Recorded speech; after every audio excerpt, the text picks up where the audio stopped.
Hello everyone, তোমরা সবাই কেমন আছো? আশা করি খুব ভালো আছো আর আমিও খুব ভালো আছি। আজকে আমি রান্না করছি টমেটো গার্লিক চিকেন আর তার সাথে বাসন্তী পোলাও। ভীষণ ইজিভাবেই আমি করছি রান্নাটা। তো সাদা তেলই হবে পুরো রান্নাটা।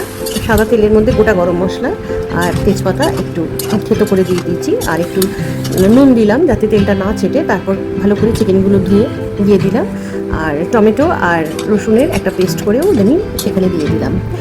তারপরে যে বয়েলিং আসলো সেখানে আমি দু রকমের রেড চিলি পাউডার দিয়েছি, একটা কাশ্মীরি একটা নর্মাল, জাস্ট কালারের জন্য। আর কিন্তু কোনো মশলা এখানে অ্যাড হবে না। আর একটুখানি টেস্টের জন্য চিনি দিয়ে দেবো, আর নুনটা তো আন্দাজ মতন দেবো।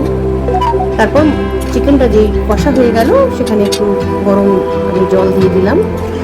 চিকেন রেডি হয়ে গেল। এবার আমি পোলাওয়ের জন্য মানে বাসন্তী পোলাওয়ের জন্য আমি একটা বড় সসপ্যানের মধ্যে ঘি দিয়েছি। পুরো রান্নাটাই আমি ঘিতে করেছি, আর সেখানে গোটা গরম মশলা আর কাজু বাদাম কিশমিশ দিয়ে একটু হালকা ফ্রাই করে দেরাদুন রাইস দিয়েছি। আবার একটু নাড়াচাড়া করে সেখানে চালের মধ্যে আমি একটু নুন, চিনি আর হলুদ দিয়ে ভালো করে নাড়িয়ে, আর চালের থেকে 1 কর মতন জল আমি দিয়েছি, দিয়ে চাপা ঢাকা দিয়ে দিয়েছি।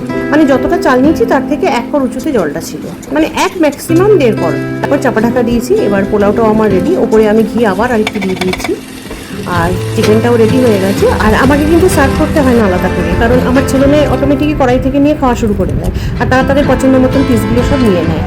মানে তোমরা দেখে বুঝতেই পারছো আর কি। আর এটা খেতে জাস্ট অসাধারণ হয়েছে, একদম ফাটাফাটি। তোমরাও এইভাবে ট্রাই করো টমেটো গার্লিক চিকেন আর বাসন্তী পোলাও, আর খুব এনজয় করে খেও। আর তোমরা সবাই খুব ভালো থেকো। টাটা।